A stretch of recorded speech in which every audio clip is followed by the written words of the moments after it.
Bueno,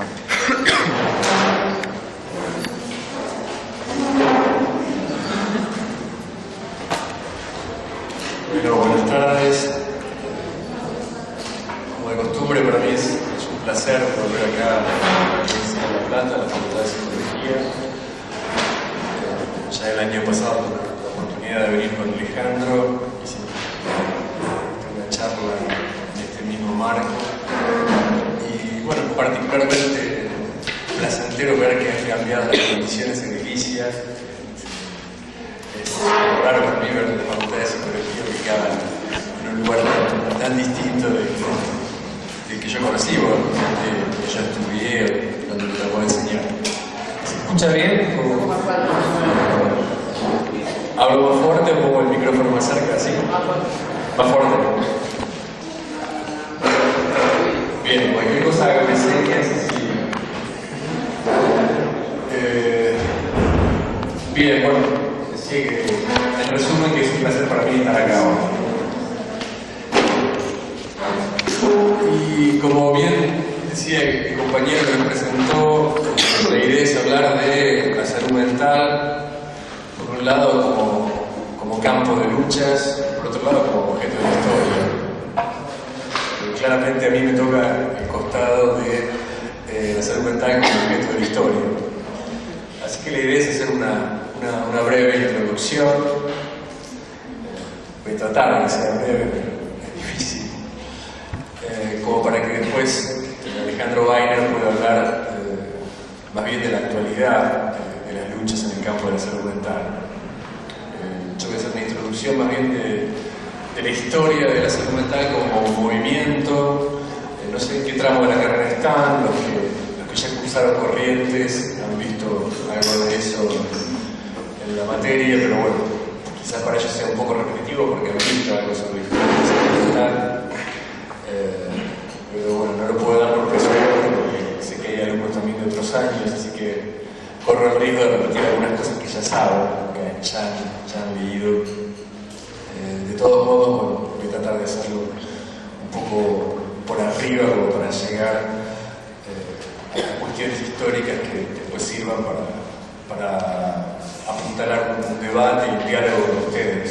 La idea que tenemos con Alejandro siempre es de poder hablar como para después disparar a una especie de diálogo, un tipo de diálogo sobre la opinión de ustedes.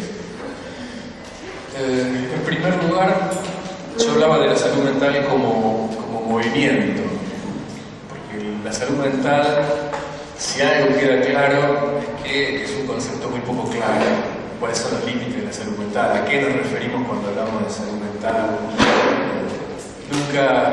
Nunca quedó demasiado claro cuáles eran las fronteras de esta idea de la salud mental. De hecho, en el libro de Alejandro Weiner con Enrique Carpintero, que mencionaba recién el compañero de ustedes en la presentación, La huella de la memoria, se llama Psicoanálisis y salud mental. Y yo pensaba cuando lo releía, estuve estudiando para hoy, es un libro que siempre recomiendo, no me canso de recomendar, en el sentido de que es el primer trabajo documentado que ha abordado esta historia de la salud mental en la Argentina. Y bueno, empiezo por una pregunta: ¿por qué psicoanálisis y salud mental? Es una pregunta que dejó Alejandro, ¿no? Yo pienso que el psicoanálisis está dentro de la salud mental. Y ya vamos a ver por qué.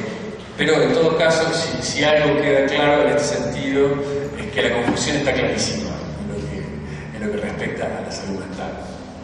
Entonces, bueno, el abordaje histórico viene a cuento como para esclarecer un poco, por lo menos ya que la definición de qué es salud mental y qué no es bastante ambigua, por lo menos ver de dónde viene todo este movimiento de la salud mental y cómo fue recepcionado en la Argentina y con qué consecuencias. Muy rápidamente, voy a ver si uso el pizarrón, tiene ciertos vicios ya, vicios docentes podríamos decir. La idea de hablar de salud mental sirve para pensar un poco el panorama actual del campo psi. Si ustedes piensan lo que es el campo psi, por hablar rápidamente de psicoanálisis, psicología, psiquiatría, uno piensa en un ámbito que está estrechamente interrelacionado. Si uno pensara que esto, no sé, por ejemplo, psicoanálisis, esto es la psiquiatría, y esto es la psicología, es una evidencia que las fronteras son borrosas, que los límites son poco precisos, y es claro que hay una articulación. Mal o bien, pero la hay. Digamos, por lo menos hay una convivencia de profesionales psi en distintos espacios. En el hospital, un servicio de psicopatología, a un centro de atención municipal, van a encontrar psicólogos, psiquiatras, algunos de orientación psicoanalítica, otros no. En todo caso, ese es un dato que es obvio, presente. Pero si algo tiene el presente, desde una perspectiva histórica, crítica, es que no responde a una lógica natural, no es la naturaleza la que ha hecho que esto fuera así. Más bien es el resultado de una construcción histórica. Que estos tres campos se articularan de esta manera en la Argentina y que no se articularan de otra, o que no se articularan en absoluto, como en otros países. Si ustedes piensan la estrecha relación que hay entre psicoanálisis y psicología en la Argentina, ese es un dato muy criollo, muy nuestro. No se articulan de esa misma manera prácticamente en ningún otro país del mundo. Ustedes piensan entonces en Estados Unidos o en Chile, el psicoanálisis y la psicología tienen muy poco que ver. Y aquí en Argentina son casi sinónimos. Cuando uno piensa en psicólogo argentino, piensa en diván, piensa en psicoanálisis o en psicoterapia. Entonces decía yo que esto no es un estado de cosas naturales, es el resultado de una historia que voy a tratar de resumir de manera muy somera. Pero para plantear un poco el recorrido, el trayecto del que voy a hablar hoy, habría que pensar en el campo psi a principios de siglo, donde psicoanálisis, psiquiatría y psicología eran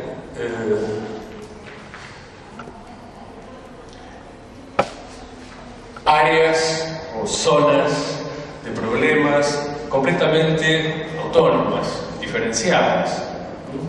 O sea, la pregunta sería, ¿qué pasó entre el principio del siglo XX y mediados del siglo XX? ¿Qué pasó en ese medio siglo que hizo que estos tres campos autónomos terminaran estando íntimamente interrelacionados? ¿Cómo se produjo todo eso? Y la respuesta a esa pregunta coloca el movimiento de la salud mental como un articulador indispensable. Si uno no entiende el proceso de constitución del movimiento de la salud mental, es muy difícil entender esto que hoy nos parece como natural, como parte del sentido común. O sea, es lógico que sea así, diríamos. Y la idea de la historia siempre es un poco recuperar el asombro ante objetos que parecen dados naturalmente y que en realidad se fueron combinando o articulando de una manera específica a lo largo de una historia muy singular, que es la que me interesa revisitar hoy de manera muy pero muy somera.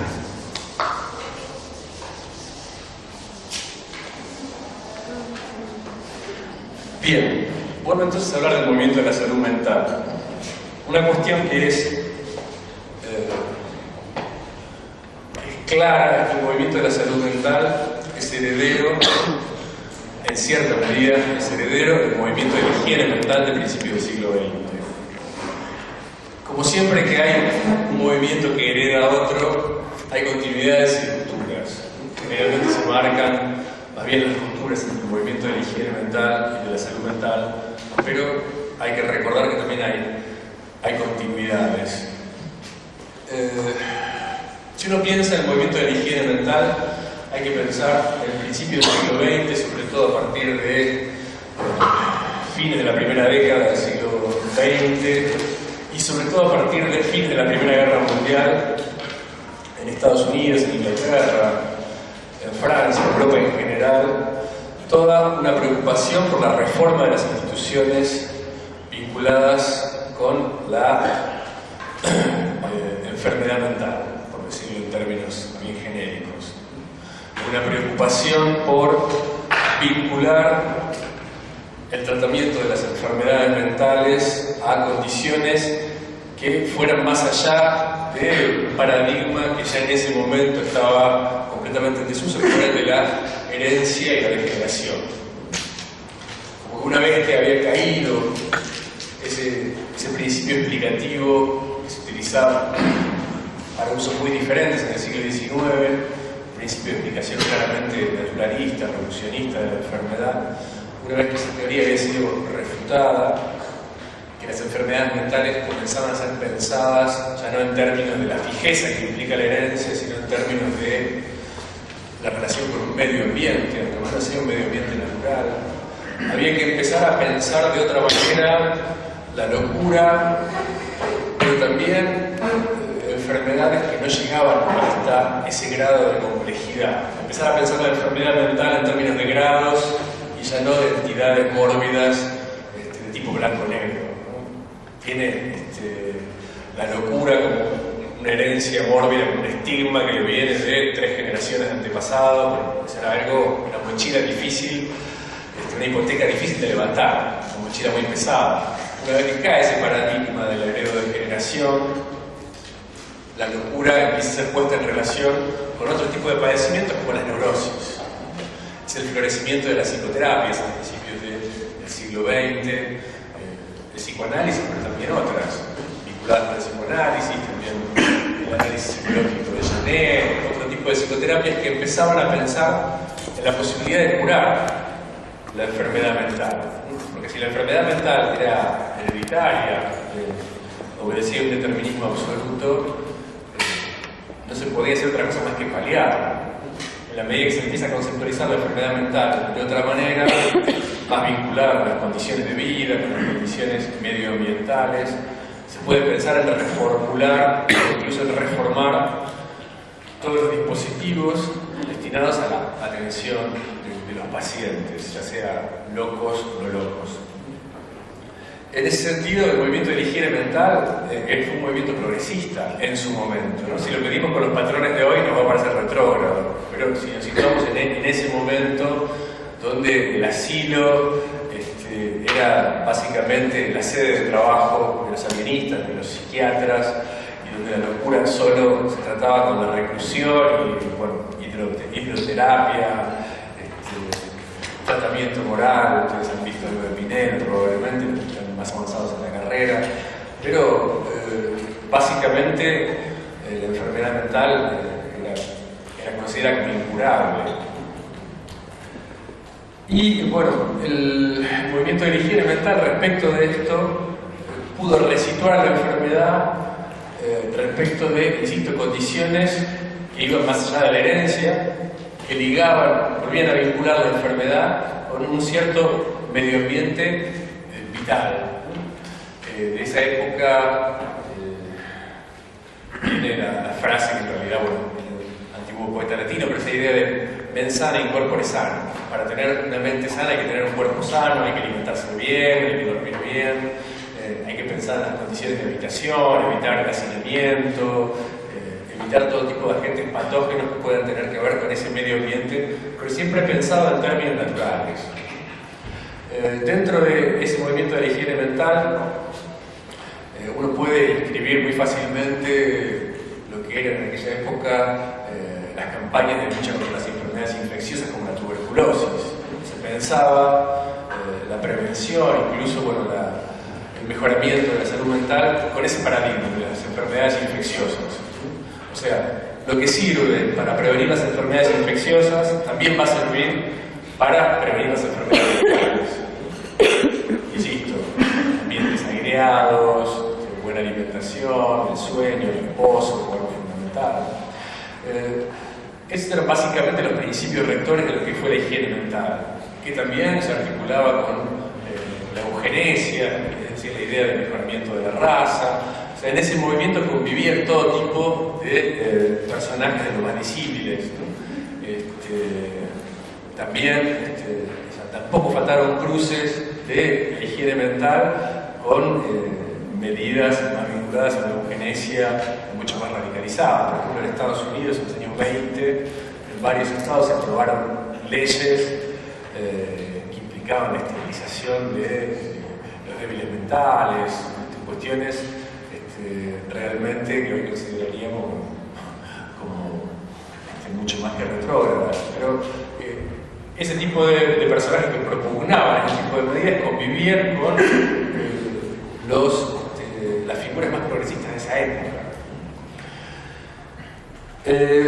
Bueno, la higiene mental básicamente no proponía la desmanicomialización, sino la reforma de los asilos, la reforma de los manicomios, que debían reservarse para los casos graves, para lo que hoy diríamos la psicosis.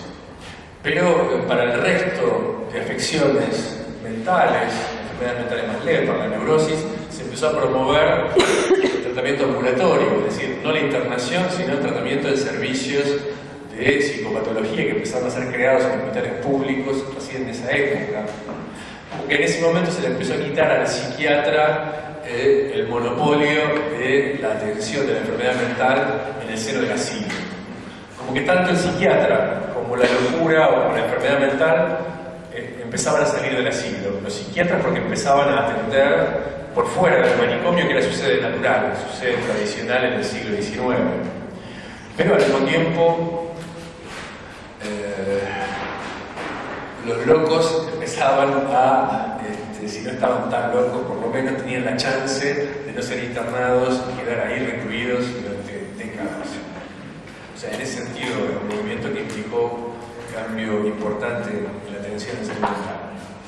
Bueno, no me voy a detener en esto, pero es muy interesante estudiar esa historia, que es bastante poco conocida para nosotros. También el impacto de este movimiento de la higiene mental en la Argentina a principios del siglo. Es claro que la Segunda Guerra Mundial marcó una divisoria de aguas. Piensen que Freud falleció a fines de los años 30, el psicoanálisis, que a principios del siglo era una doctrina marginal, una teoría que tenía muy poco que ver con la medicina oficial, sobre todo en Europa. En Estados Unidos se incorporó más rápidamente al arsenal terapéutico de la psiquiatría. Después de la Segunda Guerra Mundial, la configuración del campo intelectual vinculado a la salud o a las enfermedades mentales, quiero decir salud mental para no empezar utilizando ese término todavía, algo pasó entre el año 39 y el 45, en ese periodo tan importante de la historia contemporánea, que marcó a fuego, valga la metáfora, las mentalidades del siglo XX. Somos herederos de ese cambio de mentalidad que implicó ese punto de quiebre que fue la Segunda Guerra Mundial. ¿Por qué? ¿Por qué este énfasis en la Segunda Guerra Mundial? Porque hay que pensar hasta qué punto la Segunda Guerra Mundial está todavía presente hoy en día, sobre todo en Europa. Piensen que murieron millones y millones de personas, que Europa fue prácticamente destruida. Pasaron más de 60 años y bueno, todavía se sigue debatiendo sobre la Segunda Guerra Mundial, como aquí podemos seguir debatiendo todavía sobre la dictadura militar, que terminó hace ya 20... ¿Cómo? Bueno, a ver si hago bien la cuenta, del 83, son 29 años. Sí, bueno, 3 décadas después seguimos debatiendo sobre la dictadura militar como si hubiera sucedido ayer.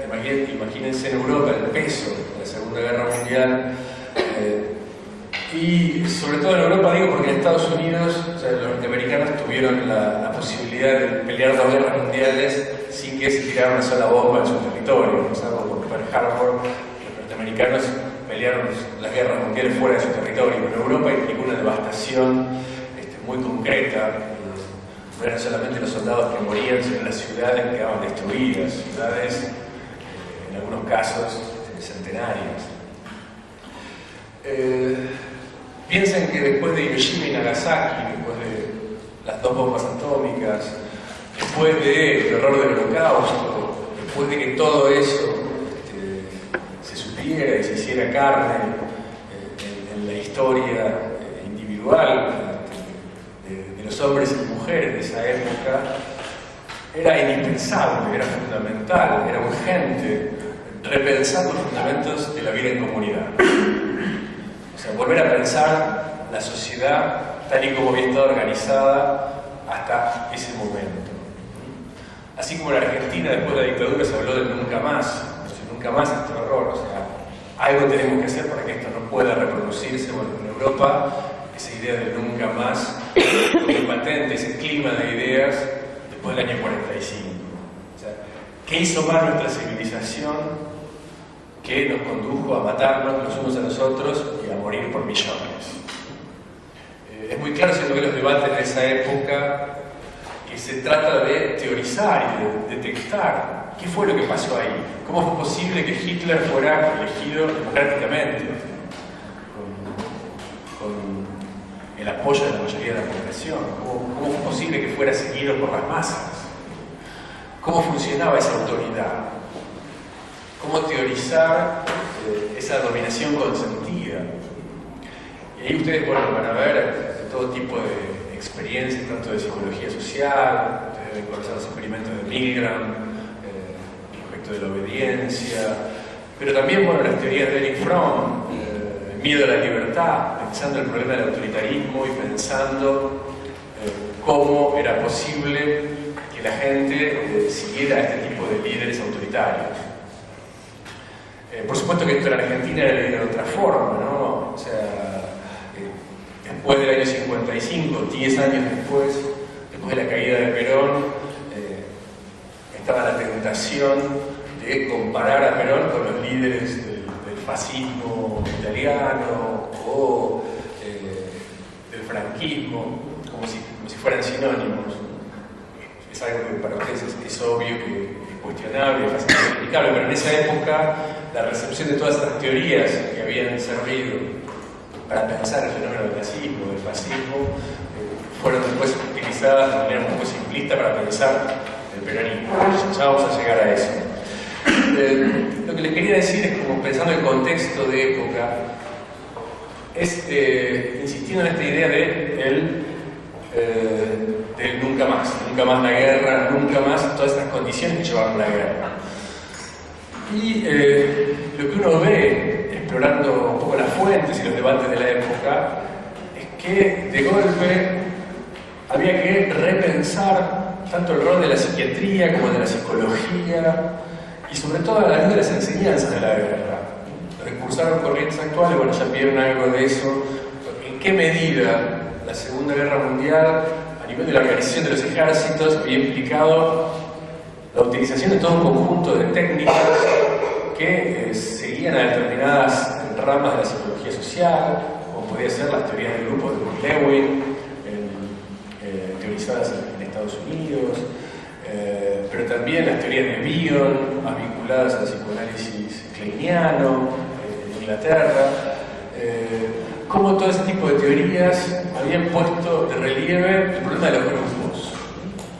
Cómo, por ejemplo, podía ser que los alemanes y los norteamericanos consiguieran resultados similares persiguiendo ideales tan distintos. Se preguntaban algunos teóricos de esa época. Bueno, el problema no es qué ideales se siguen, sino cómo se organiza el grupo en torno a un líder, y cómo puede ser que un grupo pueda ser fiel a determinado líder, llegando al punto de dar su vida por ese líder. Bueno, eran estas cuestiones que se teorizaban en esa época que incluso se empezaba a pensar que la guerra en sí había sido un gran laboratorio que había permitido entender cómo funcionaban los grupos, pero también las comunidades, y que ese tipo de experiencias que habían servido para organizar los ejércitos bien podían utilizarse después para organizar la sociedad. En ese marco hay un texto de Lacan que a mí siempre me gusta comentar, que es Lacan viaja a Inglaterra a fines del 45, y eso algunos de ustedes lo han visto, y queda maravillado por la incidencia que había tenido el psicoanálisis operatorio, dice él, podríamos decir operativo nosotros, en la organización del ejército inglés. De alguna manera Lacan decía, bueno, ese tipo de técnicas sumadas al psicodrama de Moreno, teoría de grupos de Kurt Lewin, permitían a la psiquiatría inglesa organizar el ejército de tal manera que fuera un ejército triunfante.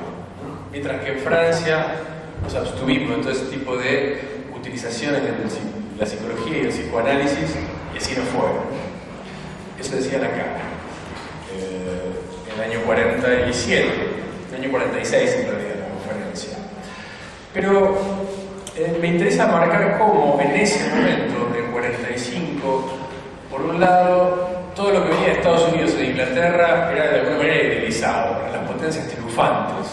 Lacan podía permitirse decir que él, ante esas teorías de Bion o de Kurt Lewin, sentía la misma impresión de milagro que ante los primeros pasos inmediatos. Lacan después va a decir todo lo contrario que el resto de su obra, pero en ese momento todo lo que venía de las potencias triunfantes de alguna manera era algo idealizado. Incluso Sartre, por ejemplo, que después iba a ser miembro del Partido Comunista, totalmente contrario al imperialismo. O sea, antes del comienzo de la Guerra Fría, que es algo posterior, en los años 50, los fines de los 40, hubo como una corta luna de miel en la cual incluso los intelectuales de la izquierda podían pensar que lo que venía de Estados Unidos y de Inglaterra era bueno, era mejor. Eran los que estaban ayudando a reconstruir Europa, los que habían ayudado a liberar a Francia del yugo de los nazis. Y en ese marco hay toda una idea de universalismo que se empieza a perfilar como contraveneno contra aquellas cosas que habían dado origen a la guerra. Se empieza a teorizar la idea de que los particularismos, la exaltación de las singularidades territoriales o raciales, era lo que había llevado históricamente a los pueblos a hacerse la guerra. Era una supremacía de los arios sobre los judíos o el resto de las agrupaciones étnicas, la supremacía, no sé, en el momento de los católicos sobre los musulmanes. Bueno, en ese momento empieza a pensarse que la salida a este tipo de particularismos que habían dado origen a la guerra tenía que ver con convicciones de tipo universal, con ideas que fueran más allá de la quintita de cada uno, que llevaron a pensar que la humanidad tenía cosas en común que iban más allá de esas singularidades cuya exaltación había llevado a la muerte a millones. ¿Se entiende la idea? En ese sentido estaba la idea de que, así como la humanidad había aprendido a exaltar esas particularidades al punto de ir a la guerra para defenderlas, del mismo modo la humanidad podía aprender a cultivar otro tipo de valores universales que fueran más allá de las fronteras. Es un poco el universalismo que dio origen a instituciones como las Naciones Unidas, como fruto de la Segunda Guerra, la Organización Mundial de la Salud, pero también la Federación Internacional de Salud Mental. En 1948, con estas ideas en mente, se reunieron en Inglaterra en un congreso que iba a ser el tercer Congreso Internacional de Higiene Mental. Se dieron cita ahí toda una serie de figuras de Estados Unidos, de Inglaterra, también de Francia, también hubo psiquiatras argentinos que participaron. Insisto, en lo que iba a ser el tercer Congreso de Higiene Mental, de pronto el lema, el leitmotiv, o sea, la frase convocante para ese congreso era la idea de la salud mental ligada a la ciudadanía universal. Esta idea de que una ciudadanía que fuera más allá de las fronteras iba a permitir evitar la guerra. Bueno, en ese marco, en ese congreso, finalmente se decidió fundar lo que se viene a llamar el movimiento de la salud mental, a partir de una especie de manifiesto, que justamente se llamaba Salud Mental y Ciudadanía Universal, ciudadanía mundial. A partir de un manifiesto de unas 30 páginas que había sido preparado antes del Congreso y que había sido el fruto de discusiones entre grandes personalidades de diversos países. Y así como yo les había subrayado la importancia del medio ambiente pensado en términos naturales en el movimiento de la higiene mental, para pensar la salud mental hay que empezar a pensar una nueva forma del medio ambiente, que es el medio ambiente social y cultural. ¿Cómo? Ustedes pueden pensar a partir de obras paradigmáticas como la de Erich Fromm, si la sociedad está enferma, adaptarse a una sociedad enferma es enfermante. Empieza a haber posiciones críticas respecto de qué es la adaptación, qué es el medio, qué es la idealización, qué implica la autoridad, qué implica el conformismo crítico. Bueno, todo ese tipo de ideas de golpe empezaron a tener un lugar en la psiquiatría tradicional que se vio profundamente modificada por su atravesamiento por las ciencias sociales. Me queda poco tiempo, así que voy a ir muy rápido, pero básicamente en ese momento la atención de la enfermedad mental empezó a ser considerada ya no en términos naturalistas más dignos del siglo XIX, sino en términos sociales y culturales, en la medida en que el psiquiatra empezó a ser concebido no ya como aquel especialista que estaba confinado en el seno de un asilo, sino como un profesional que estaba a mitad de camino entre la medicina y las ciencias sociales.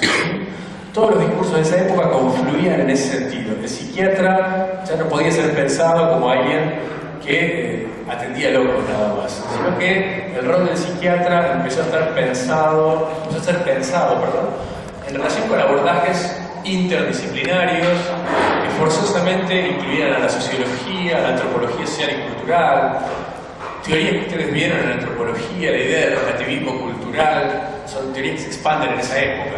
En contra del etnocentrismo que llevaba a la guerra, el relativismo cultural permitía pensar las diferencias, tolerar las diferencias, entenderlas, convivir con ellas, y sobre todo el psicoanálisis.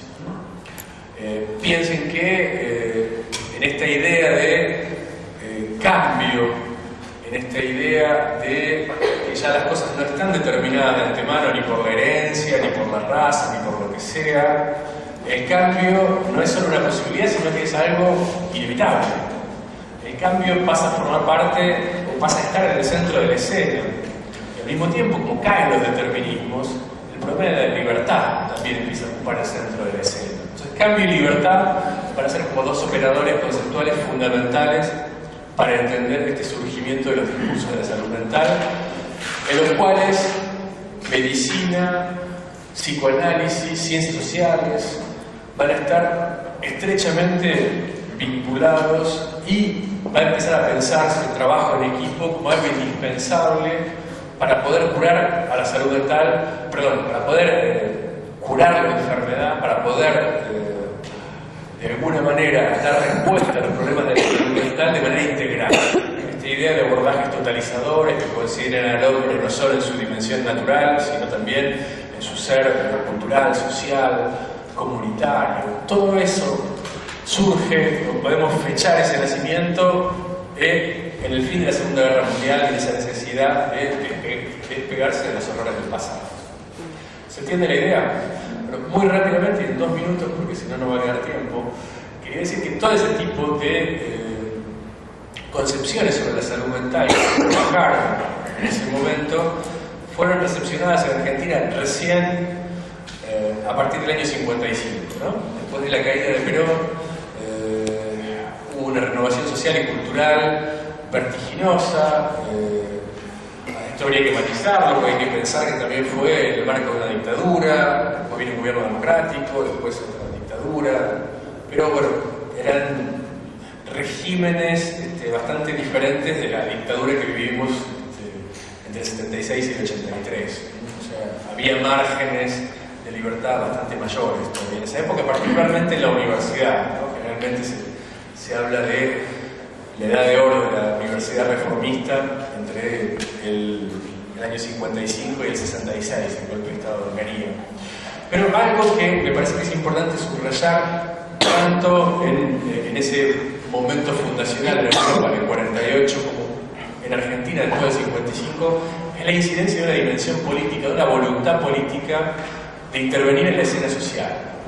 O sea, estas figuras que participaron en la fundación del movimiento de la salud mental habían sido generalmente psiquiatras que habían ocupado un lugar muy importante en el seno de los ejércitos, tanto inglés como canadiense, como francés, que habían participado activamente. Por ejemplo, en el caso de Canadá, hay un psiquiatra que después de la guerra fue designado ministro de Salud.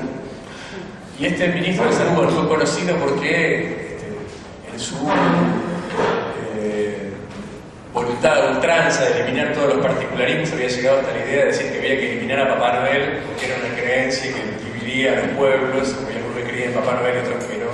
Pasó la historia por esta idea, pero bueno, fue director de la Organización Mundial de la Salud durante varios años, digamos, había sido alguien estrechamente ligado primero al ejército, pero después este movimiento que políticamente con financiamiento estatal buscaba de alguna manera educar a los educadores y formar a los formadores, los maestros de escuela, etcétera, etcétera, para tratar de superar tanto las convicciones religiosas que dividían como las convicciones, como yo decía, culturales, sociales. Había esta idea de generar una especie de religión laica en la cual éramos todos miembros de la humanidad, por lo cual teníamos que respetarnos. Ese era un poco el leitmotiv de la salud mental. Pero todo esto con una fuerte incidencia política, con una voluntad reformista. Ya en el 48, por ejemplo, los psiquiatras franceses, los psiquiatras comunistas, boicotearon ese congreso y le dijeron: no, todo eso es pura perorata, es buscar armonizar diferencias, los conflictos sociales no se resuelven de esa manera. Bueno, hubo tensiones desde el principio, ¿no? La psiquiatría social francesa se mantuvo por fuera de eso. 2 años después fue el primer congreso internacional de psiquiatría en Francia, y ahí sí se dieron todos los debates que no se habían dado en el 48. La recepción de todas estas ideas en Argentina tampoco fue armónica, ni acrítica, ni sin conflictos, pero creo que es muy interesante destacar una figura como José Blecher, que ustedes conocen, ha caído mucho en desuso, pero creo que José Blecher es un poco el paradigma criollo. Como discípulo de Millón Rivière, él de alguna manera creo que sintetizó mejor que nadie la recepción de este tipo de ideas que permitieron, por un lado, el ingreso del psicoanálisis en las aulas argentinas, sobre todo en la UBA. Blecher fue, no se olviden, miembro del Partido Comunista y al mismo tiempo miembro de la Asociación Psicoanalítica Argentina, ¿no? Dos filiaciones bastante complejas, bastante difíciles de conciliar. Blecher se hizo eco de todos estos debates y propuso una nueva psicología, porque no podía proponer una vieja psicología en los nuevos tiempos. Piensen en Argentina, año 59, al borde de la Revolución Cubana, las guerras de la independencia de las colonias del norte de África. Era un momento en el cual la revolución parecía estar a la vuelta de la esquina. Un clima de cambio, un momento de, como yo decía, reforma social y cultural vertiginosa. Y Blecher, mejor que nadie, encarnó para los alumnos estos ideales de la salud mental, del psicoanálisis articulado a la posibilidad de tener un impacto en la escena social, de pensar al psicólogo no ya como alguien que atiende pacientes en consultorio según el modelo médico, sino pensar al psicólogo como agente de cambio. El psicólogo ligado a lo que hoy llamaríamos prevención. En esa época Blecher hablaba de psicohigiene. Piense que es un término que tiene más que ver con principios del siglo XX. Eso para mostrar un poco los equívocos entre higiene mental y salud mental. No era tan clara la frontera. Blecher en los 60 todavía hablaba de psicohigiene cuando, bueno, ya todo el mundo hablaba de salud mental, pero de hecho, más allá del nombre que él le daba, lo que él proponía claramente tenía mucho que ver con esas ideas que se forjaron en la posguerra. Bueno, un poco sería muy difícil de pensar cómo en Argentina estos campos terminaron articulándose si uno no pensara en la recepción de las ideas del movimiento de la salud mental. En el libro de Alejandro Weiner y Enrique Carpintero, bueno, se muestra muy bien cómo en el año 57 se funda el Instituto de Salud Mental en la Argentina, con los mismos ideales de la Federación Internacional de Salud Mental.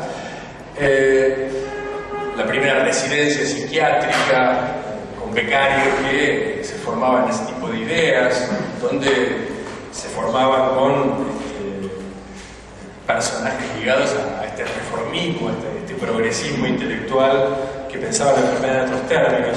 Y para terminar, lo que quería decir es que tanto en el campo del psicoanálisis como en el de la psicología,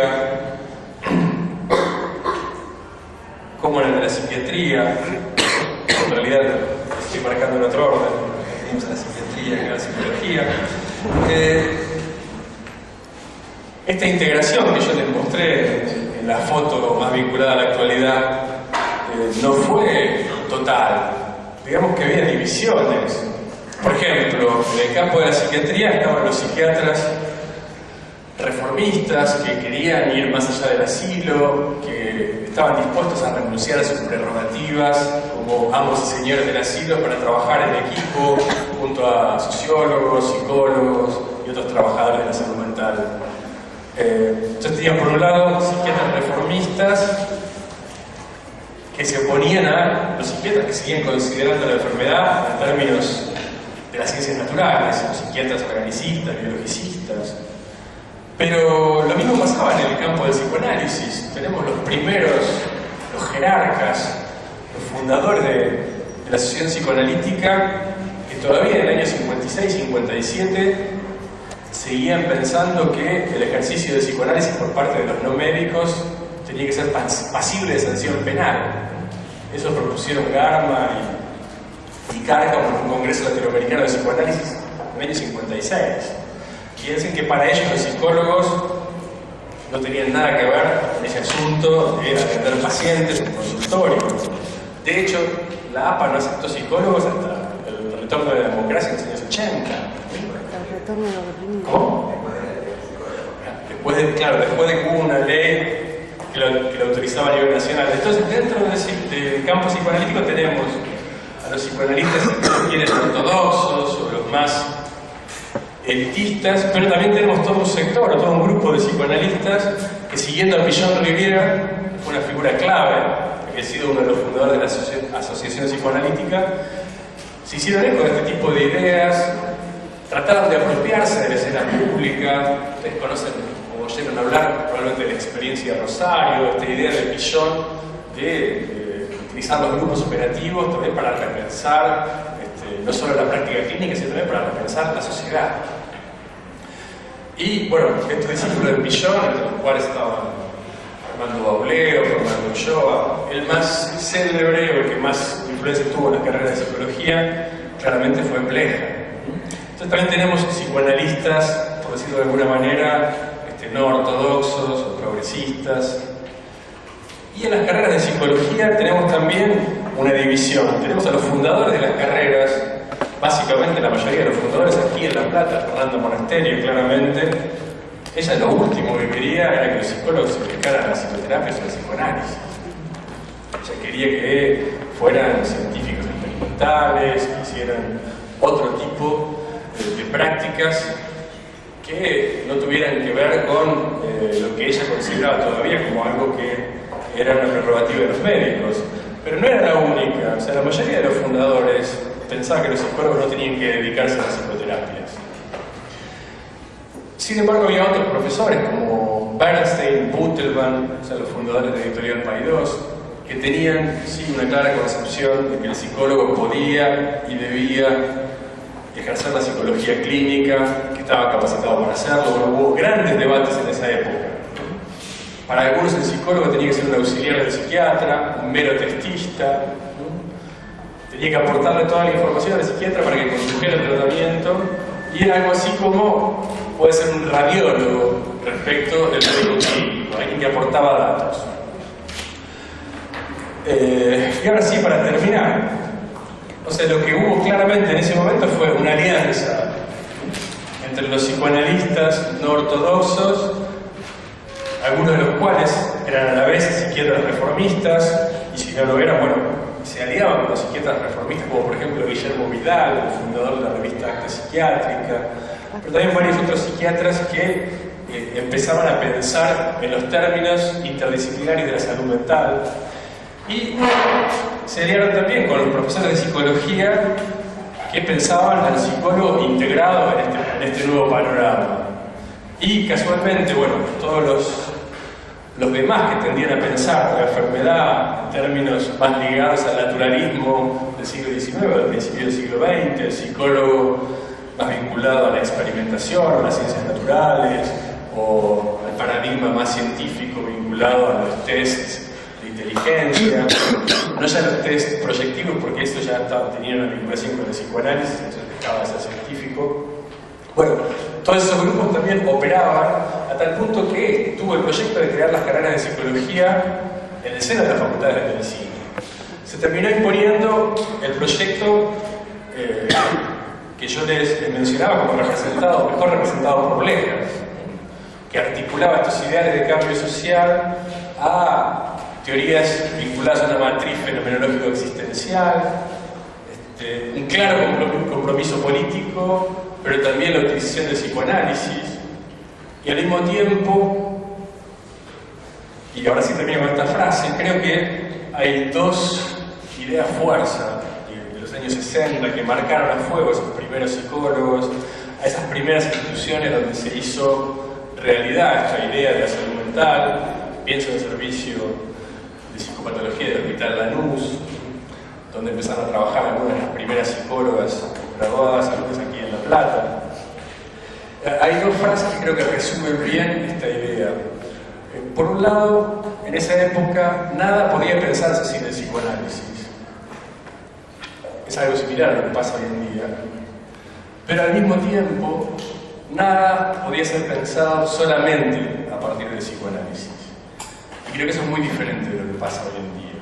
O sea, en aquella época, los alumnos de psicología, pero también los trabajadores de otros campos vinculados a la salud mental, eran muy conscientes de que era necesario otros saberes, era necesario formarse en filosofía, en sociología, para que realmente la interdisciplina fuera posible, había que saber un poco de todo.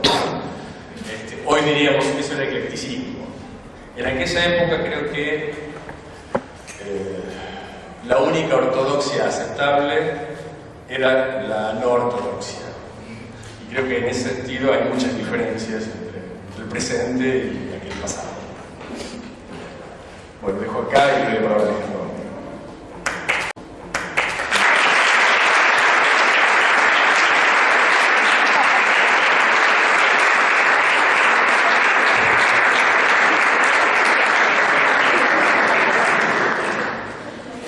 Buenas tardes.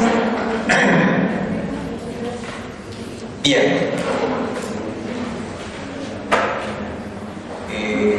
Para mí primero les agradezco a los compañeros del aula habernos invitado con Alejandro. Para mí la mesa que hicimos el año pasado esta es muy estimulante porque podemos no solamente encontrarnos y poder debatir, sino intentar que estos debates vengan en preguntas y en cuestiones que les queden a ustedes para después de hoy.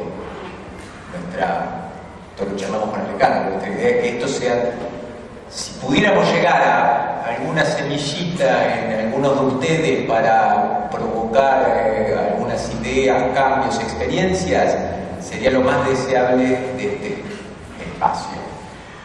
Bien, además, Alejandro me pidió que lo vaya interrumpiendo. Yo lo fui interrumpiendo lentamente porque la verdad cada vez que me encuentro con uno de los más importantes historiadores de la psicología que hay en nuestro país, digo, tuvo el premio, yo me quedo, entonces mi función función no la he cumplido. Yo le dije que suelo cumplir porque coordino grupos, talleres y todo, pero la verdad me iba dejando llevar, iba anotando cosas que les voy a decir. Bien, vamos a hoy rápidamente. Hace 2 años se aprobó la Ley Nacional de Salud Mental. ¿Cuántos de ustedes están empezando la carrera? ¿Se enteraron que se aprobó la ley? ¿Cuántos de ustedes conocen la ley? ¿Cuántos de ustedes saben si se aplica o no se aplica la ley? ¿De qué se trata? Pregunta. Cuéntenme. ¿Están las materias? ¿Hablan de ello? Pregunta. ¿Sí? ¿Por ahí sí? No. ¿Para qué cuerpo nos sirve una ley de salud mental? Estamos acá, campo sí. Voy a seguir con esto que me alcanza, no me voy a tener que levantar a dibujar nada. Campo sí, hace 2 años se aprobó una ley nacional de salud mental. Acá que. Nada. Ley de salud. Sí, la conocemos. En la materia internacional se habla del tema, se ha hablado del tema de la ley. ¿Y qué? Y no, bueno, ahora yo la dejé de usar, pero me he interiorizado yo, particularmente porque me interesó el tema. No se aplicó prácticamente. ¿No se puede aplicar? ¿O no se aplicó? Digo, ¿esto lo saben ustedes? Es efectiva todavía la ley. ¿Qué propone la ley nueva de salud mental? Digo, estamos hablando de salud mental. Se aprobó una ley nacional de salud mental cuyos ejes centrales tienen que ver con esto que desarrolló Alejandro. En relación a las internaciones psiquiátricas, que no sea solamente el psiquiatra el que pueda decidir una internación, sino que haya equipos interdisciplinarios. Alejandro habló de esto, que lleva adelante este ideario, diría, de la salud mental. ¿Qué significa concretamente? Si vamos previo al periodo 1948 para la exposición de Alejandro, psiquiatra, dueño de la pelota del campo de la enfermedad mental. ¿Qué es lo que propone el pasaje a la salud mental? Propone que es un campo interdisciplinario, intersectorial, donde no hay una sola teoría que pueda dar cuenta de la complejidad de la subjetividad. Lo estoy diciendo con palabras de hoy. Pero esto era el horizonte, así como veo el horizonte, está muy bien, es humanidad lo que están construyendo ahí, ¿no? Bien cerquita de acá. ¿Por qué? Porque se suponía, como él decía, no se podía solo con el psicoanálisis, ni solo con la psiquiatría, ni solo con la revolución psicofarmacológica, ni solo con la biología, ni solo con la psicología social, sino que la idea es que las problemáticas que nos encontramos en el padecimiento mental, como se llama hoy, enfermedad mental, son problemáticas complejas que necesitan distintas disciplinas, distintos abordajes para poder dar cuenta de ellas. Dar cuenta de ellas, ¿qué significa? No arrojarlos. Melchor Romero es el más cercano aquí, ¿no? No arrojar al Melchor Romero, que sigue funcionando, porque acá vamos al punto. Que alguien no quede manicomio de por vida, que no quede con la idea, por ejemplo, de que el 70-80% de los pacientes que están por causas sociales y que podrían ser externables. Esto sigue sucediendo hoy.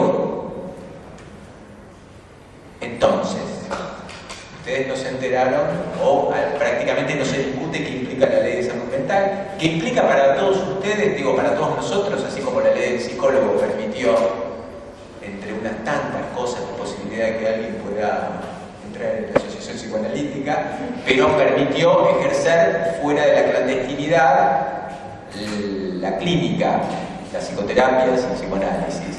La ley de salud mental, de aplicarse, permite que psicólogo, trabajador social, cualquiera del equipo de salud mental pueda ser, por ejemplo, jefe de servicio, cosa que están impugnando todos los concursos en general, provincia de Buenos Aires, Capital Federal, Córdoba. ¿Quiénes? volvamos a la historia, pre-1948. ¿Quiénes tenían la hegemonía? Los médicos psiquiatras. La instalación del campo de salud mental, y Alejandro lo dejó perfecto acá cuando señaló, además porque bordaste lo que suponía que había pasado. Esto es lo que pasa hoy. Implicó el intento, pero que no terminó de darse. Por eso, al día de hoy, hay una ley de salud mental que no se puede cumplir. Cuando digo no se puede cumplir, es que una ley de por sí no va a modificar la realidad. Las leyes muchas veces surgen cuando la realidad ya está modificada, o surgen y hay que luchar para modificar. Ya voy a llegar al campo de luchas. Bien. Con lo cual, lo primero es poder entender por qué se aprobó, pero por sobre todas las cosas, por qué no se está aplicando, como decía la compañera, no se está aplicando en el país. ¿Qué es lo que sucede para que esté pasando esto que está pasando? Y que además, dentro de los beneficiados para casi todo el mundo por la Red Nacional de Salud Mental, estaríamos los psicólogos. Ustedes tampoco están recibiendo, si una ley a uno lo beneficia, tendría que haber debates, clases, nosotros tendríamos que estar repitiendo más de lo mismo y ustedes diciendo, no, váyanse, esto ya lo vimos. No lo de historia que decía Alejandro al principio de Corriente, sino esto, que estamos debatiendo sobre esto. Bien. ¿Por qué? Y acá va parte del título que yo diría como una primera hipótesis. Porque los cambios en salud mental y en las sociedades siempre cuestan. Siempre cuestan, ¿qué significa?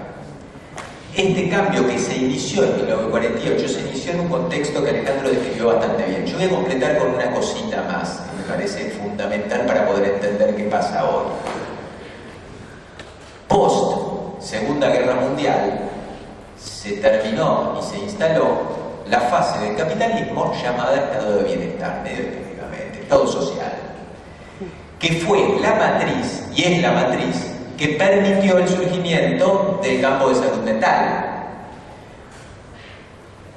¿Por qué se oponían los psiquiatras comunistas a la cuestión de salud mental y que con eso se iba a solucionar todo? Se oponían porque el estado de bienestar fue la forma en la cual se reacomoda el capitalismo tras la Segunda Guerra ante Guerra Fría. ¿Qué significa esto? La mitad del planeta era comunista, con lo cual, si no se les daba, si no se pensaba en la crisis que implicaba que la mitad del planeta tras la Segunda Guerra había quedado tras la cortina de hierro, si no se daban algunas concesiones a los trabajadores, se ponía en riesgo la posibilidad de que continuara el capitalismo. Esto suena a ciencia ficción al día de hoy, para todos ustedes y para mí también. Suena medio ciencia ficción. Entonces, ¿esto qué implicó? Que los trabajadores importaban, que importaba la vida de cada cual, por eso la mejor definición es llamarlo estado social. Esto es lo que el remanente que está cayéndose en Europa al día de hoy. Estamos hablando de historia, pero estamos hablando del presente. Derechos de los trabajadores que había que dar y un capitalismo que apostaba a la producción y a la protección de trabajadores. Muchos de los cambios en salud mental son cuentas perfectamente pensadas económicas. Uno de los panoramas por los cuales se cambia esto es decir, hacen la cuenta, mitad de las camas de internación son psiquiátricas. No, muchachos, mitad de la cama de internación quiere decir que la mitad de mi presupuesto en salud de todos los internados van a pacientes psiquiátricos. Es un vagón de guita, pero además sumémosle, son trabajadores que no están laburando, con lo cual perdemos además toda la plata de estos trabajadores en edad de poder producir. Esto es el piso que da la posibilidad de la instalación del campo de salud mental. Este piso se empieza a resquebrajar en la década del 70, con el pasaje al capitalismo financiero, década del 70. En nuestro país, Creo que, como decía Alejandro, así como los alemanes, nosotros seguimos pensando y debatiendo la última dictadura, porque no cualquier país tuvo más de 340 campos de concentración. Están los alemanes, estamos nosotros. No hay muchos otros países con una política de exterminio que, en el fondo, fue la forma en la cual se hizo el pasaje a cierto capitalismo que llamamos financiero, que implica no la producción, implica, después de la caída del muro de Berlín, la verdad no tenemos que conceder demasiado más.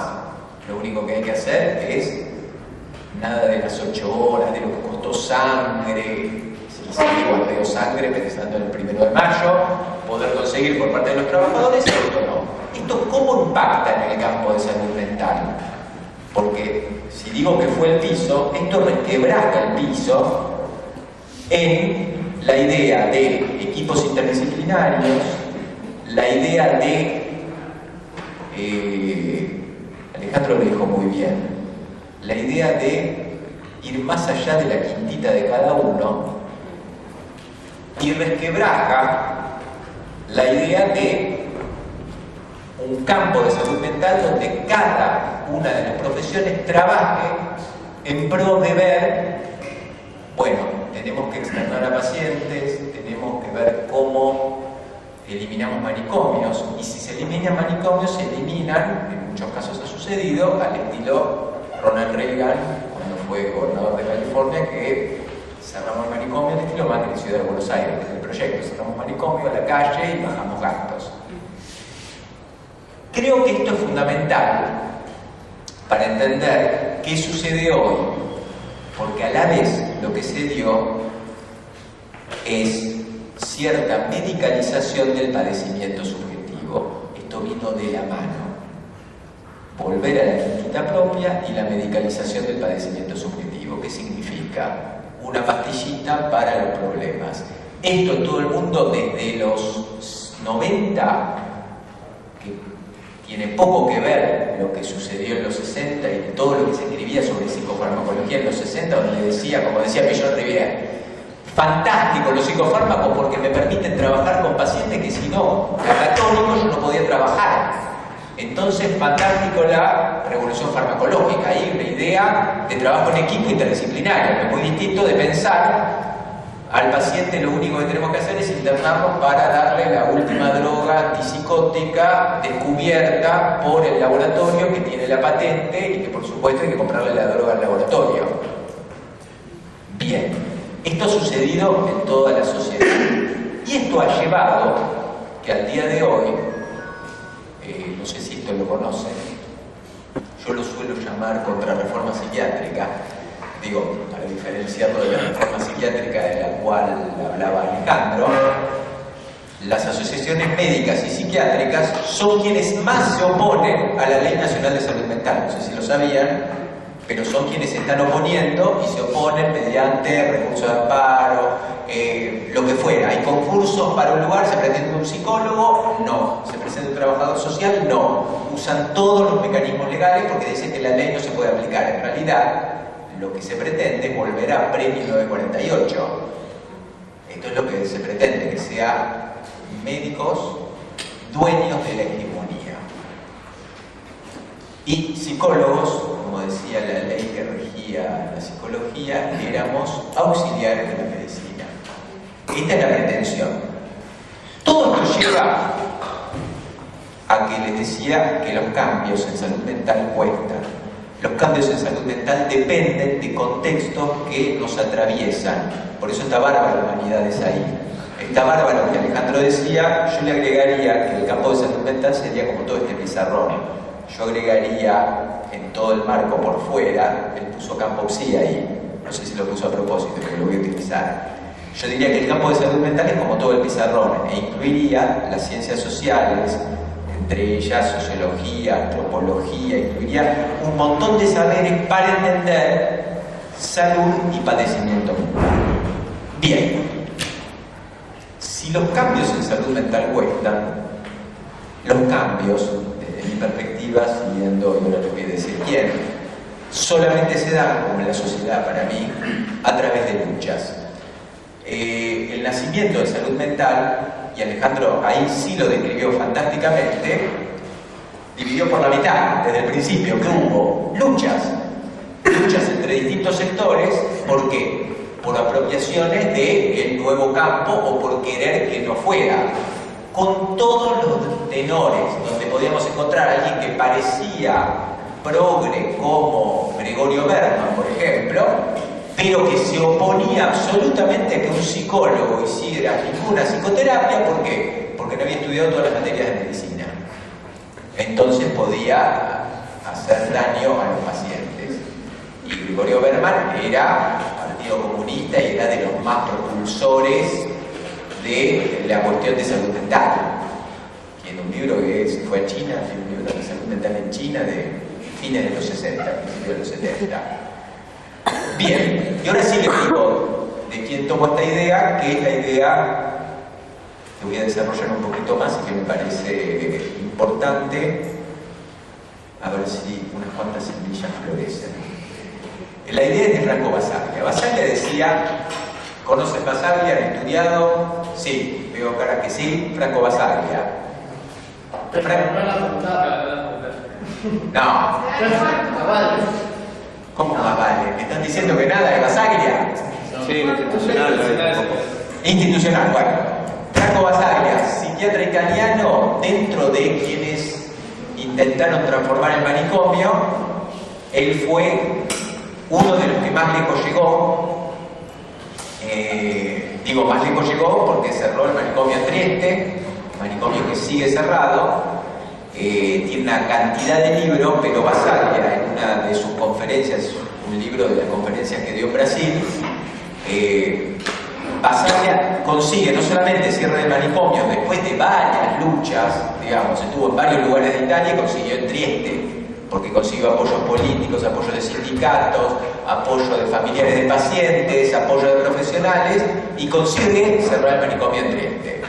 Basaglia logra, por un contexto favorable en el 78, la ley 180 de salud mental en Italia. La ley 180 promueve el cierre de los manicomios. Hay mucho de la ley de salud mental aquí en nuestro país que tiene esa idea, el cierre progresivo de los manicomios. Les menciono esto porque Basaglia dice, voy a leer, que las leyes nacieron por la presión de los movimientos populares que obligaron al Parlamento a aprobarlas. Esto fue casi inverso en nuestro país, nadie se enteró de ninguna marcha, no fue ninguna marcha aquí en La Plata, ni en la ciudad de Buenos Aires. Yo estuve el día del debate en el Senado, se le aprobó el diputado, éramos 15 o 20, le voy a decir que eran 50 de los psiquiatras con los gremios más retrógrados, estaban con los bombos, en contra de la ley de salud mental. Estos eran los números, Congreso, día anterior que se apruebe la ley. Y dice, cuando una ley es aprobada, eso no quiere decir que mañana será aplicada. Es necesaria mucha vigilancia para que la ley comience a operar. O sea, la ley es un instrumento en las luchas. La ley no crea nuevos contextos. Bien, Basaglia, en ese sentido, dividía, y esta es la idea que me gustaría que se lleven, digamos, primero que los cambios en nuestro campo, en la sociedad, cuestan y son a través de luchas. Y Basaglia dividía, hay luchas políticas y luchas teórico-técnicas. Bien, las luchas políticas son las luchas como una lucha para que se cumpla una ley, para puestos de trabajo, para que, por ejemplo, en nuestro país no haya ningún trabajador de salud mental que trabaje gratis una vez que se recibe. Esas son luchas políticas.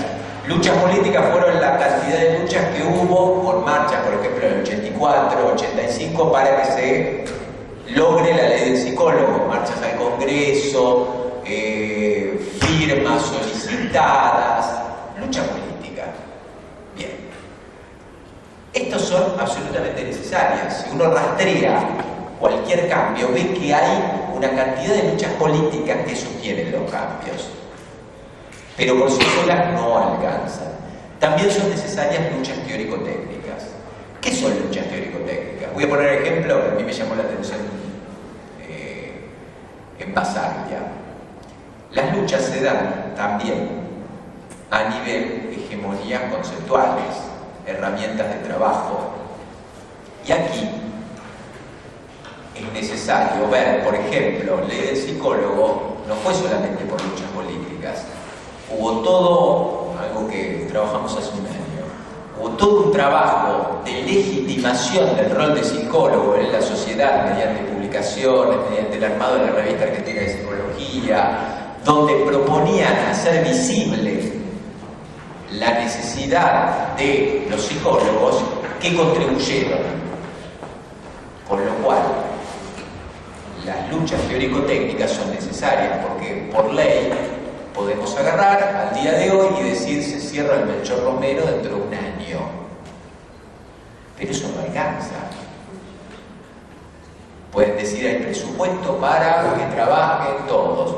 Tenemos que tener afinadas las herramientas para que, y para ver, por ejemplo, cómo se hace una transición para que de un manicomio, cómo se trabaja con cada paciente concretamente en la clínica, en grupos, cómo se hace para que después vivan afuera del manicomio, con qué equipos de trabajo, con qué equipos conceptuales contamos nosotros en los equipos interdisciplinarios para poder hacer esto, porque esto no se hace solamente con lucha política.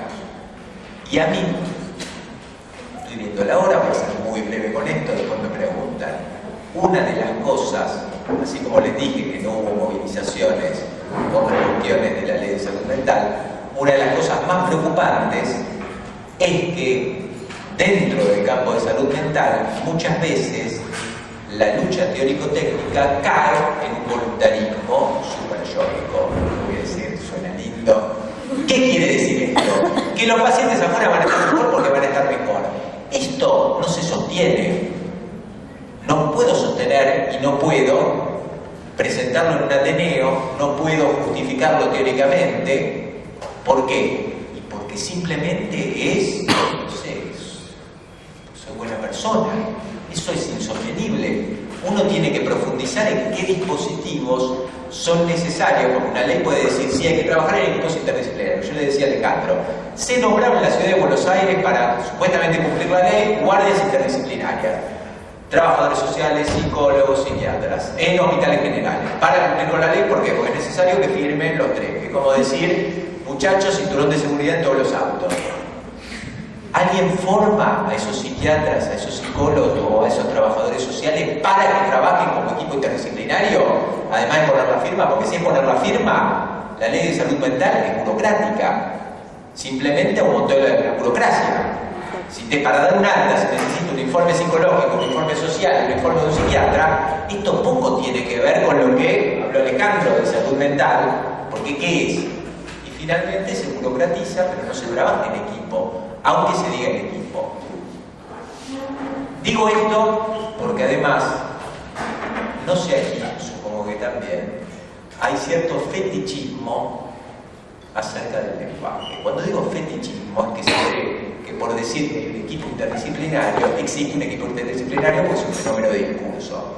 No. Equipo interdisciplinario si funciona un equipo, no si se lo nomina como equipo interdisciplinario. Ley de salud mental, para que se cumpla, no es porque yo hablo y digo hay ley de salud mental, es si en los hechos esto se lleva adelante. En la materialidad de los hechos, digo materialidad, y pueden leer, seguramente si Basaglia no, mucho menos Leo Rosichner, digamos, él tiene toda la concepción como para pensar de qué hablamos cuando hablamos de materialidad.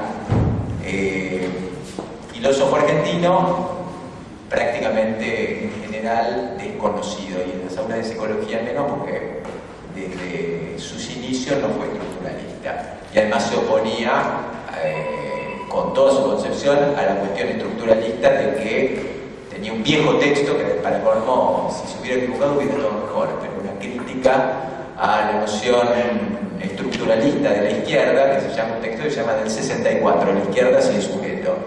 porque él decía que había que poner los cuerpos en funcionamiento y que no era simplemente cuestiones de discurso, 1964.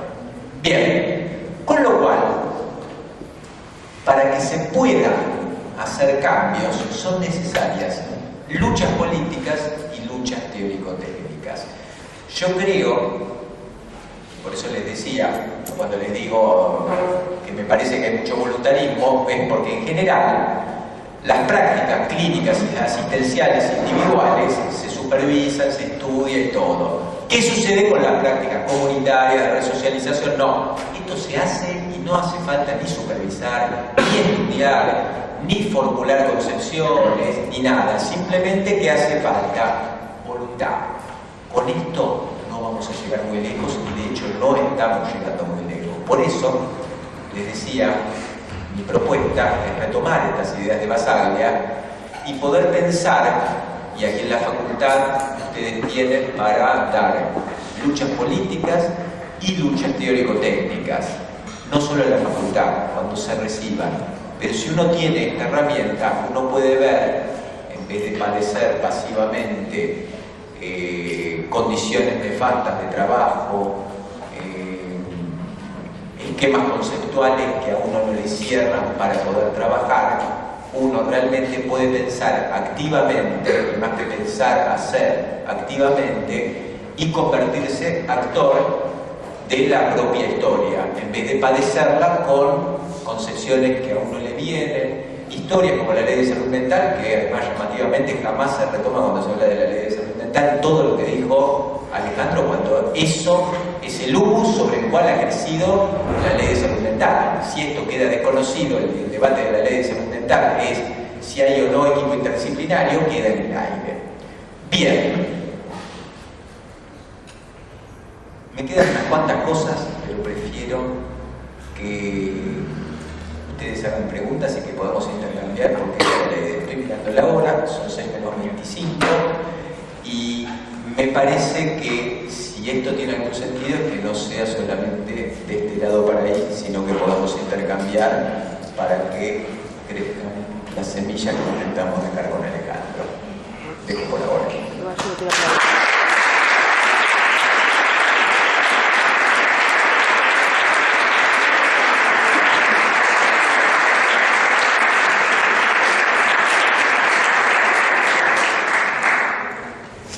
Bueno, ¿hay una pregunta? ¿Qué pasa?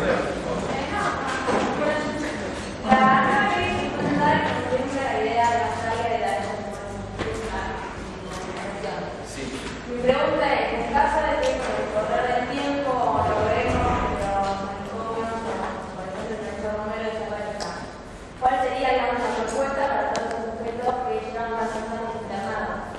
Digo, algo estilo del centro de alta Basaglia, porque al ser tan dependiente del cuerpo psiquiátrico, no puede quedar sujeto a la vida. La ley contempla esto y contempla presupuestos para llevar adelante esto.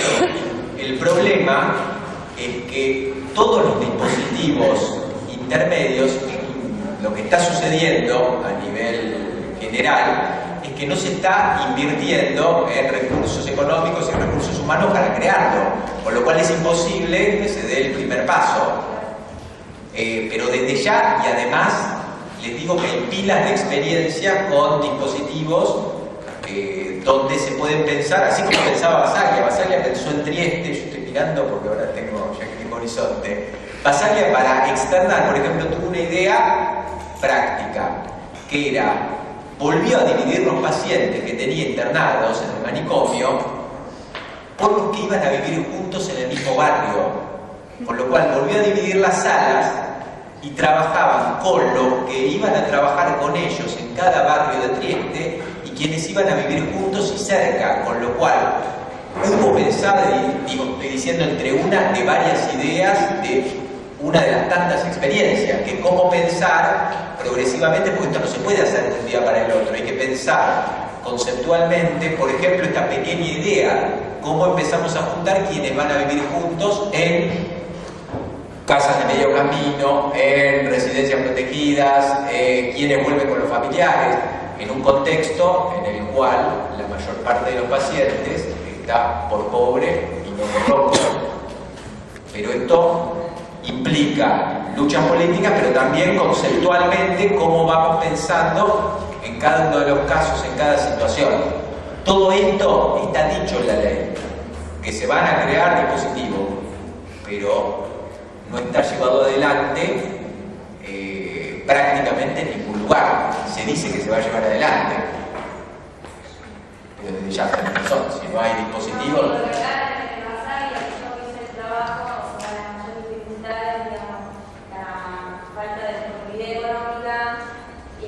Voluntariado para los estudiantes de diferentes carreras, psicología, medicina, trabajo social, y el problema es que los usuarios son muy dependientes de las personas que nos ayudan, que nos enseñan a vivir en sociedad nuevamente, y además del presupuesto económico, todo voluntario dura un año, Este es el problema. Y claro, porque si vos tenés todo el sustento a partir de voluntarios y no a partir de una decisión política con prácticas que sean rentadas, no podés sostener a alguien voluntario en medio de este contexto actual durante 5, 6, 7 años, cuando es absolutamente necesario clínicamente que estas personas sí puedan, y lo digo, puedan de alguna manera transferenciarse con quienes van a trabajar con ellos durante un tiempo. Si van rotando quienes están con ellos, es muy difícil. No, yo quería agregar una cosa con respecto a lo que dice que en el pasado, me parece, trajimos con la gente de Italia, que labura ya, sigue elaborando el tema de la manicomialización, porque se hizo, pero es un proceso, ponía como una de las cuestiones fundamentales el tema del trabajo, ¿no? El oficio, poner a trabajar, digamos, que es algo que básicamente todo el mundo. La idea era que funcionaba muy bien, tenían un montón de cooperativas, tenían así ampliadas en diferentes lugares, bares, etc. Y si pensamos hoy, por ejemplo, el presupuesto que hay para cada paciente psiquiátrico, que es bastante claro, son, no sé, casi 6 lucas, imagínate si no le puede dar un alquiler, lo que necesite para empezar un oficio, un trabajo, también es una cuestión de, obviamente, de intereses, y por eso también la lucha política en ese sentido. Absolutamente de acuerdo. Yo recién me preguntaba respecto de la ley. Una ley que no tiene de fondo luchas políticas, no tiene de fondo luchas teórico-técnicas y que no se adapta a una realidad, al campo de la salud mental, donde vos haces énfasis en cómo, un poco lo que planteaba Carlos, de la integración de los campos termina siendo medio ilusorio. Entonces, ¿cuál es el interés de hacer una ley que no responde a nada de esto? Digo, ¿por qué se hace una ley y qué le impulsa? ¿Querés contestar vos? Fácil la pregunta. A ver, en todo el mundo vamos a ser claros, si vamos a hablar en serio, bien en serio, el mejor abordaje y el más, me atrevería a decir, científico del padecimiento mental es el que empezó a surgir a partir del 48, un abordaje complejo que da cuenta de la complejidad de la subjetividad. La ley está de acuerdo con esto, está de acuerdo con la cantidad de progresos que se han demostrado en nuestro campo, que no es necesario que alguien esté en un manicomio, sino que está en un manicomio por cuestiones sociales, económicas, políticas, pero no de padecimiento. El compañero decía la cuestión del trabajo, una cuestión central. La ley se aprueba y, por supuesto, para tranquilizar conciencias progresistas, uno puede decir que esta ley está bárbara y además se puede embanderar diciendo se aprobó esta ley como fenómeno de discurso.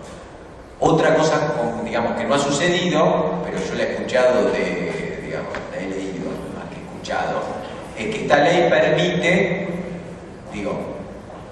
viene de cierta presión, llamémosle, internacional, de que el campo de salud mental tiene que evolucionar hacia esto. Pero una cosa es que se apruebe la ley y otra cosa es que aprobemos un plan, que no hay, un programa de transformación, que no hay, un diagnóstico en todo el país para hacer un plan y un programa de transformación, que implica cantidad de recursos económicos, cantidad de recursos humanos, que al día de hoy no se mueven. Pero por supuesto, la ley es un gran avance y para nosotros es una herramienta de lucha. Digo, los intereses por los cuales se aprobó son intereses, en su momento, no sé si conocen quién propuso la ley, cómo fue, ¿tienen idea? De una conferencia, si no me equivoco, el lunes o ayer, de una persona que escribió la ley. Claro, un psicólogo que escribió la ley, Tierra del Fuego, apoyado por el Frente de la Victoria, Frente para la muy consciente.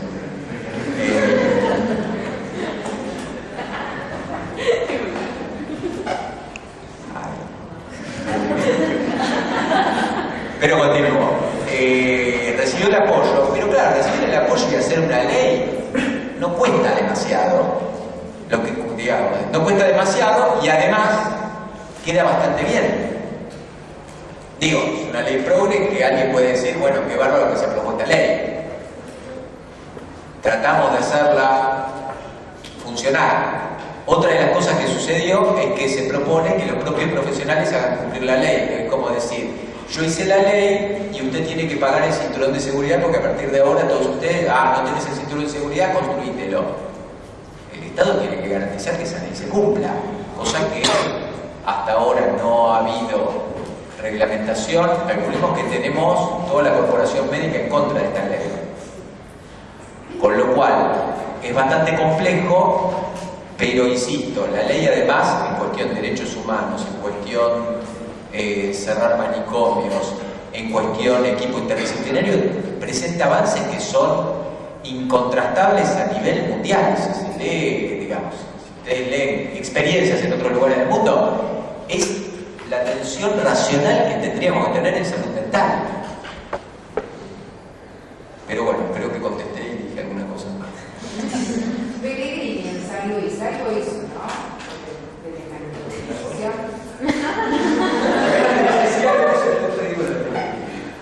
Bueno, completo la idea respecto de la anterior y después le paso a él para que te conteste sobre Pellegrini en particular.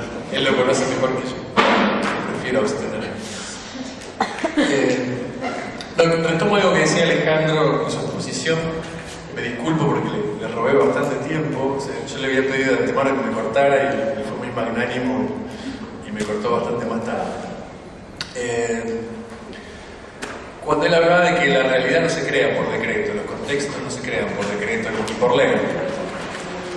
Y el ejemplo inverso es el del ejercicio de los psicólogos en el campo de las psicoterapias. Piensen ustedes que la ley del psicólogo es del año 85 y sin embargo desde el principio de los 60, o sea por 25 años, los psicólogos se apropiaron de ese campo, ejercieron las psicoterapias con el riesgo de ser juzgados por ejercicio ilegal de la medicina durante 25 años, pero en los hechos, bueno, fue un campo que se fueron apropiando y tuvieron legitimación social para hacerlo. Hubo varios factores que fueron convergentes en ese sentido y permitieron que ese rol de alguna manera se naturalizara y para ustedes hoy sea obvio que un psicólogo puede atender pacientes en consultorio. En ese momento los debates que hubo a fines de los 50 y principios de los 60 son muy similares a los que se dan hoy respecto de la salud mental. O sea, ¿puede un psicólogo estar dirigiendo un equipo donde hay psiquiatras? O sea, lo que está en juego es la autoridad, el poder. Digamos, en aquel momento la discusión era, ¿puede un psicólogo sin conocimientos de neurofisiología, de biología, etcétera, etcétera, atender pacientes que quizás tengan un trastorno somático o psíquico? ¿Pueden los psicólogos sin un juramento hipocrático que implica una responsabilidad moral, ética, etcétera, etcétera, atender pacientes? O sea, hasta ese momento, hasta los 60, el campo de la enfermedad era patrimonio exclusivo de los médicos, o sea, exclusivo de toda exclusividad. Ahora para ustedes, hoy que el psicólogo sea básicamente psicólogo clínico, por no decir psicoanalista, es casi una novedad. Eso que yo decía, es casi sinónimo ser psicólogo de ser psicoanalista, en el imaginario social por lo menos. Y también en muchos de los ideales de los estudiantes. Eso en todo caso también es resultado de una historia, y creo que así como Alejandro ha sido un militante de esta lucha teórico-práctica, teórico-técnica en el campo de la salud mental, me parece que también hay una responsabilidad en la formación del psicólogo respecto de esta situación de la ley que él planteaba. O sea, ¿por qué no estaban los miles de psicólogos? Piensen que hoy hay algo así como 70.000 estudiantes de psicología en toda la Argentina. 70.000 estudiantes de psicología. Ya hay más de 70.000 psicólogos matriculados en la Argentina y 70.000 en camino, ¿no? O sea, hay más psicólogos que dentistas, es un caso particular, un caso único en el mundo. Es la cuarta profesión por cantidad de practicantes. Y sin embargo, había más psiquiatras y sindicalistas oponiéndose a esa ley que psicólogos pidiendo su aplicación, ¿no? O sea, esto de que una ley que en todo caso se adelanta a las luchas, o en todo caso un campo que se autoriza al psicólogo por ley, del cual los psicólogos no parecen muy interesados en apropiarse. Es exactamente lo inverso del campo de las psicoterapias. Entonces, ahí donde yo creo que tenemos que ver nosotros, más allá de la lucha de los médicos, de los intereses de ellos, que ellos defienden su quintita y sus intereses, igual pasa siempre, digamos, ya pasaba en aquella época, pasa ahora. Lo que me parece más curioso es nuestra bulia como psicólogos. Todo eso que falta construir para que la ley sea aplicable son espacios de trabajo para el psicólogo, espacios de trabajo que hoy no hay. Las casas del medio camino, los dispositivos intermedios, son posibilidades laborales que deberían crearse, que deberían financiarse por el Estado, que los psicólogos no estamos reclamando. O sea, ni siquiera estamos muy enterados de esto. Como dice él, o sea, bueno, esto que él les dice tendría que ser algo redundante, porque ustedes tendrían que verlo desde el primer año de la formación. Y sin embargo, creo que esto pone en cuestión un poco cuál es la formación que estamos dando en las carreras de psicología del país, por la cual el rol profesional o el perfil profesional queda completamente desvinculado de estas cuestiones que implican una dimensión política. Me parece que hay cuestiones, ahí me estoy yendo un poco del tema, que hacen en nuestra historia a la importancia del psicoanálisis en la formación. Yo por eso hablaba de Leger, por eso terminé diciendo que en esa época nada se podía explicar sin el psicoanálisis, pero nada se podía explicar solamente a partir del psicoanálisis. Y creo que hoy en día esta asimilación del psicólogo como psicoanalista, y en particular hoy el psicólogo como psicoanalista lacaniano, hace que ciertas frases, ¿no?, que se van cristalizando en el imaginario colectivo, del tipo, no sé, el inconsciente no se previene, la psicoterapia conduce a lo peor, etcétera, etcétera, frases que ustedes conocen, que han ido escuchando, que de alguna manera hacen desvalorizar determinadas áreas, determinadas prácticas y supervalorar o supervalorizar otras, ¿no?, idealizar otras prácticas que hacen que ciertas zonas sean casi abandonadas por los psicólogos mismos o por estudiantes de psicología, mientras que otras son hipervalorizadas, lo cual no deja de tener consecuencias políticas. O sea, que los psicólogos se terminan transformando en técnicos en psicoanálisis, hiperespecializados en la obra de Freud y en los seminarios de Lacan del 1 al 25, y que no miren para el horizonte, como decía Alejandro, a la Facultad de Humanidades, a todo lo que yo dejé por fuera. Yo hablé de campo sí, pero por supuesto que esto va inserto dentro de un campo de la salud mental que es mucho más amplio, que incluye otros atravesamientos de la sociología, la historia, la filosofía, las ciencias sociales en general.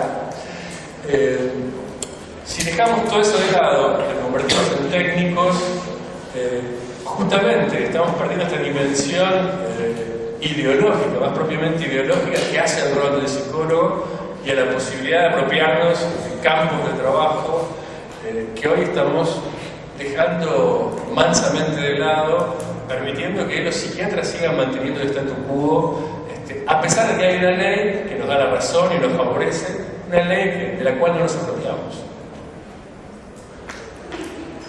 Bien, Una cosita agrego.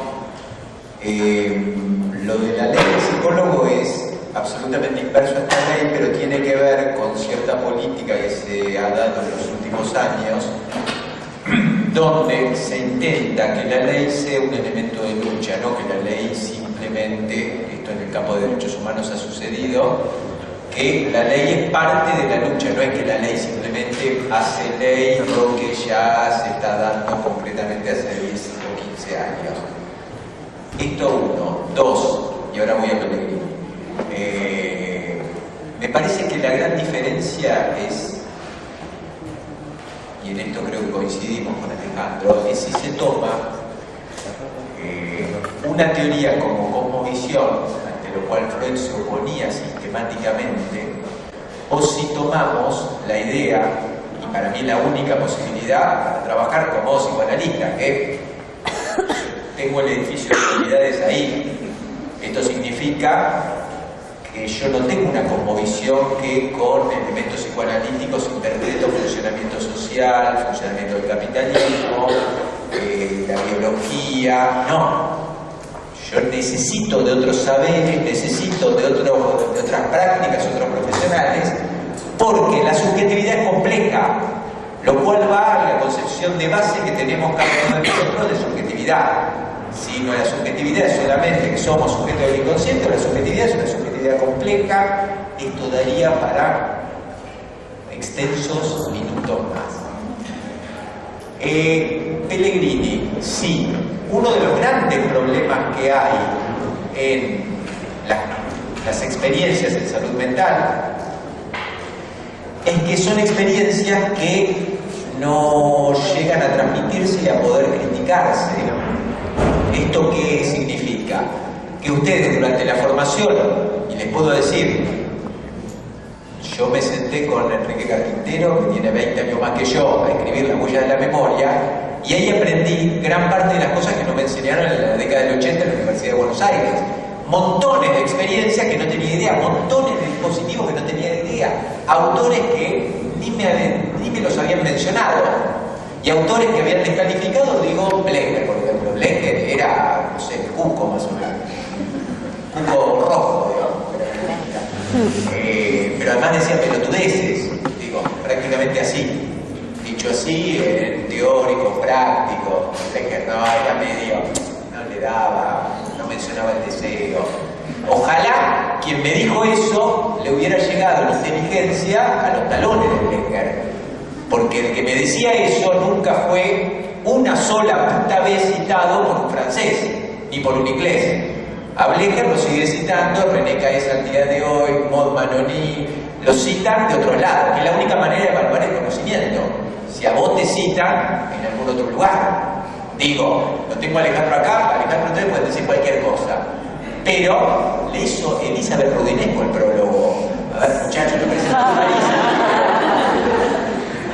No está hablando cualquiera.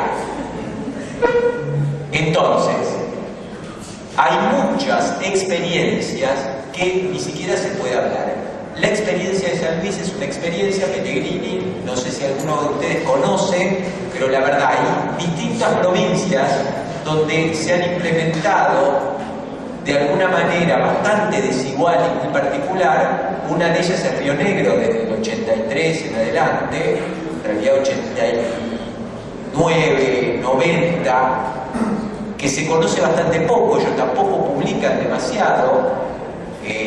La otra es San Luis, con lo de Pellegrini, que es bastante particular, tengo mi desacuerdo, lo que pasa es que como hay pocas experiencias, si uno está en desacuerdo, ataca la experiencia. Y no, tenemos que hacer las críticas, que lo de Pellegrini se basa fundamentalmente, pueden ver algún video, sé que pueden haber algún video que lo pasaron por Canal 7, donde la idea de manicomializar pasa porque vaya una vez por semana un trabajador social con un psiquiatra y le da la medicación a un paciente. Eso no es.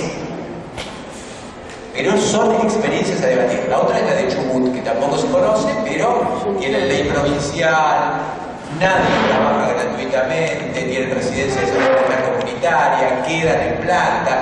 Digo, hay varios lugares, pero ¿cuál es el problema? El problema es que las experiencias ni siquiera se conocen. Entonces, esto no permite siquiera debatir. Esto espero que aunque sea estimule la curiosidad, porque en los 80 yo no tenía internet ni Google. Al día de hoy ustedes sí tienen como para poder chusmear y ver y buscar otros horizontes y evaluar, quizás esta noche, mañana, etc. Yo conozco, por ejemplo, la experiencia en Chubut, hay psicólogos que van de otros lugares del país porque dicen no tengo laburo, trabajan y después quieren que pueden la residencia dentro del sistema. Esto no existe, pero si ustedes no lo conocen, no va a existir tampoco. Digo, hay distintos lugares, es más, me crucé gente estando ahí porque doy algunos talleres, gente que ha venido de La Plata, que ha ido de La Plata ahí a Trelew, por ejemplo, a trabajar.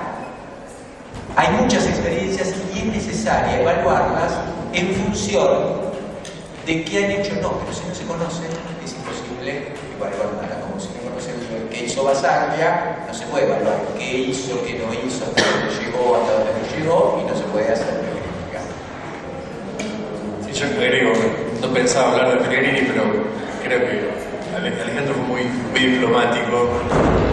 Hasta donde yo sé, tengo familiares en San Luis que me informan del tema. Bueno, entiendo que cuando la gente desmanicomializada tiene problemas o recaídas, bueno, la mandan a Río Cuarto, en Córdoba, o la mandan a Mendoza.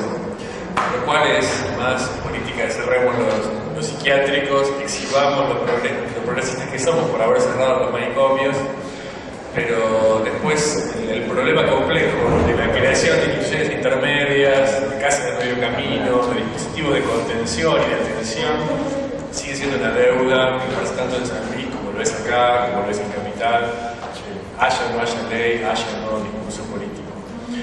Y vuelvo, quiero yo terminar con esto, no sé si Alejandro quiere decir algo más, pero insistir, más allá de la formación que ustedes tengan, de la orientación teórica que elijan, sea o no psicoanalítica, sea o no lacaniana, creo que eso importa poco en la medida en que como psicólogos en formación puedan apropiarse de los problemas en el campo de la psicología. Digamos, que la formación o que la orientación teórica que elijan no funcione como una anteojera que seleccione determinados problemas y deje por fuera toda una serie de otros problemas, desvalorizándolos, como ninguneándolos. Me parece que hay toda una serie de problemas muy complejos vinculados a lo psíquico que son todos dignos de nuestra atención desde el abordaje que ustedes elijan.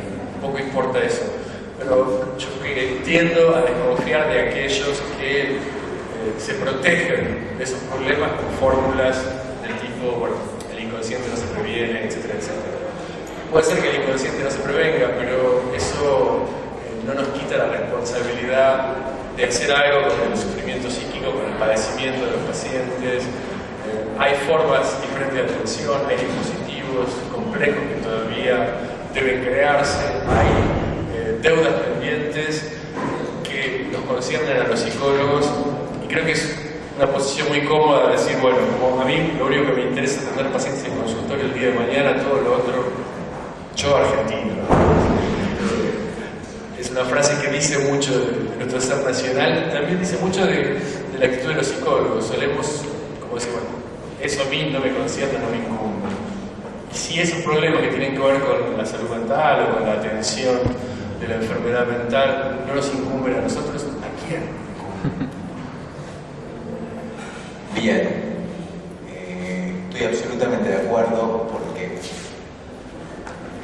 me parece que lo que decías de las anteojeras es válido. Me parece que más allá de la teoría que vayan sedimentando en ustedes, la forma de trabajo que vayan sedimentando, es importante rescatar la idea de que no se puede solo con una sola teoría, no se puede solo, y es necesario mirar, así como estoy mirando yo, humanidades, pero mirar horizontes más amplios para los conocimientos.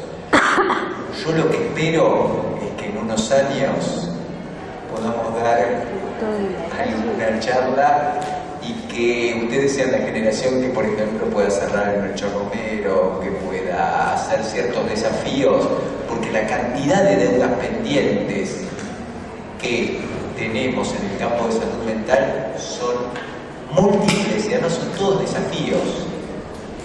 Son todos desafíos porque son deudas pendientes y puede haber grandes teorías, pero si no hay grandes modificaciones, las grandes teorías son solamente palabras. Tranquila, Claudia.